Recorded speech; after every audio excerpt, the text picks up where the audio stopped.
Hello everyone, आज हम fundamental right से रिलेटेड इम्पॉर्टेंट एमसीक्यू को डिस्कस करने वाले हैं।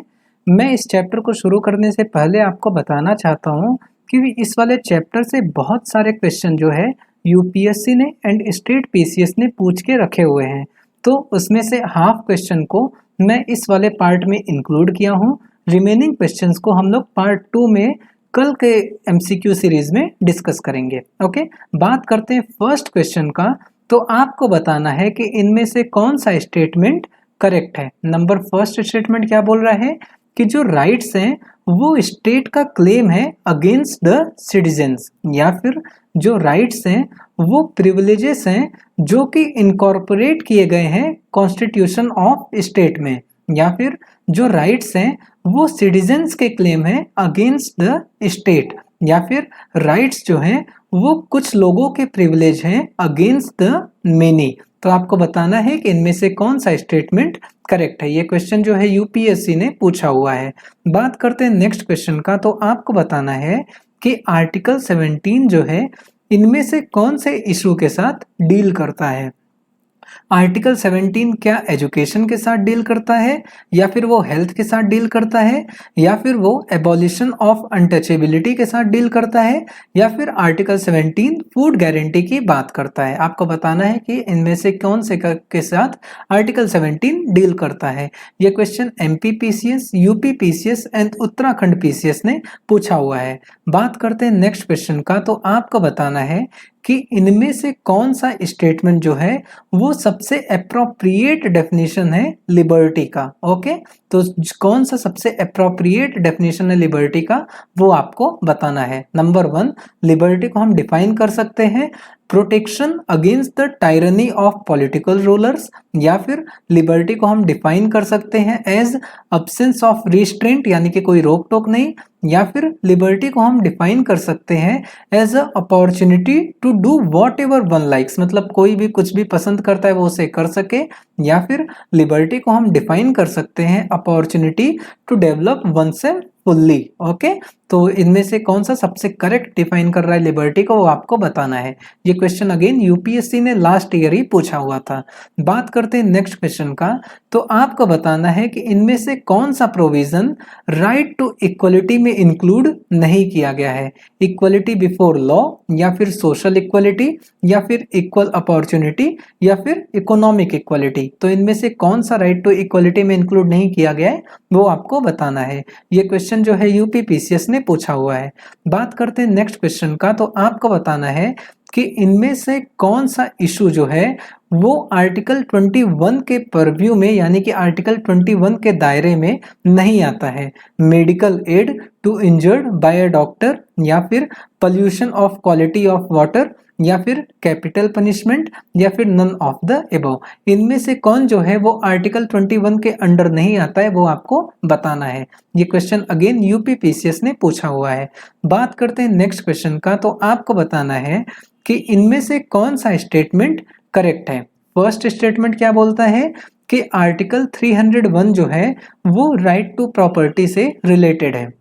नेक्स्ट स्टेटमेंट क्या बोल रहा है कि राइट टू प्रॉपर्टी जो है वह एक लीगल राइट है लेकिन फंडामेंटल राइट नहीं है। ओके, थर्ड स्टेटमेंट क्या बोल रहा है कि आर्टिकल 300A जो है वो इंडियन कॉन्स्टिट्यूशन में 44th अमेंडमेंट के थ्रू इंक्लूड किया गया था, इंसर्ट किया गया था ड्यूरिंग द कांग्रेस गवर्नमेंट। तो आपको बताना है कि इनमें से कौन सा स्टेटमेंट करेक्ट है। ये क्वेश्चन जो है यूपीएससी ने पूछा हुआ है।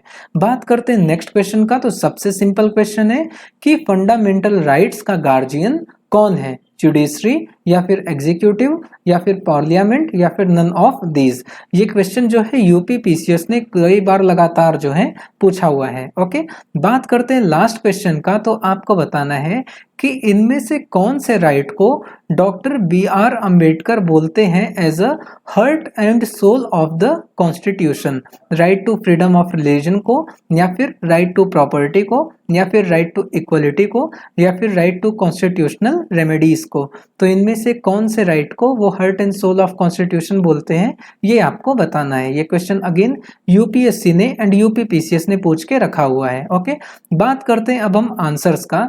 तो देखिए आप में से बहुत सारे लोगों को इसका आंसर पता होगा कि जो राइट्स होते हैं वो सिटीजन्स के क्लेम होते हैं अगेंस्ट द स्टेट। ओके, तो इसका आंसर क्या होगा आपका सी, आर्टिकल नंबर 17। ये तो आपको जो है फंडामेंटल राइट्स ना वो आर्टिकल वाइज बहुत ही अच्छी तरीके से याद होने चाहिए।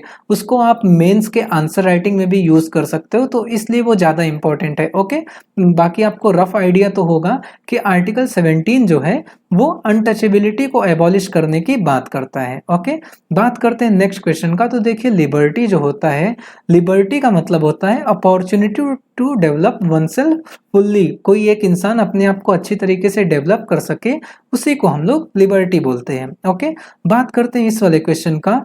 तो देखिए इकोनॉमिक इक्वलिटी जो है ना वो राइट टू इक्वलिटी में इंक्लूड नहीं किया गया है। ओके, तो आपको ये चीज याद रखना है। इसका आंसर क्या होगा आपका डी। बात करते हैं नेक्स्ट क्वेश्चन का। तो देखिए आर्टिकल 21 के अंदर ना ये भी आता है, ये भी आता है, लेकिन कैपिटल पनिशमेंट जो है वो आर्टिकल 21 के अंडर नहीं आता है। ओके, तो इसका आंसर क्या होगा आपका सी। अब हम बात करते हैं इस वाले क्वेश्चन का। तो आप में से कुछ लोगों को हो सकता है कि इसका आंसर ना पता हो, तो मैं आपको बताना चाहता हूं कि देखिए आर्टिकल 301 जो है ना वो राइट टू प्रॉपर्टी की बात नहीं करता है। वो किसकी बात करता है? Freedom of trade, commerce and intercourse. Okay, freedom of trade, commerce and intercourse की बात करता है आर्टिकल नंबर 301। तो ये वाला स्टेटमेंट गलत हो गया। थर्ड स्टेटमेंट की बात पहले कर लेते हैं। तो देखिए 300A यहाँ पे 44th अमेंडमेंट दिया है। आपको याद होना चाहिए कि जो 42nd अमेंडमेंट है उसको कांग्रेस गवर्नमेंट ने किया था, बहुत सारे कॉन्स्टिट्यूशन में चेंजेस लाए थे, लेकिन उसके बाद फिर कांग्रेस गवर्नमेंट हार गई थी क्योंकि बहुत सारी चीजें उसने चेंज कर दी थी। तो फिर कौन आया था? जनता गवर्नमेंट आई थी, है ना। एंड जनता गवर्नमेंट ने 44th अमेंडमेंट के थ्रू कई सारे प्रोविजंस जो कि पहले थे उसको रिस्टोर कर दिया था, है ना। तो फिर ये कांग्रेस गवर्नमेंट ने नहीं, इसको जनता गवर्नमेंट ने 300A आर्टिकल को इंक्लूड किया था by the 44th amendment act. Okay, तो ये वाला भी स्टेटमेंट गलत हो गया। लेकिन ये राइट टू प्रॉपर्टी है, आर्टिकल नंबर 31 रिपील कर दिया गया था, राइट। तो फंडामेंटल राइट से ये हट गया एंड ये एक लीगल राइट बन गया था। तो इसका आंसर क्या होगा आपका बी, ए सॉरी 2 ओनली। ओके, बात करते हैं इस वाले क्वेश्चन का। तो इसका तो आंसर आपको पता ही होगा कि फंडामेंटल राइट्स का गार्जियन कौन है?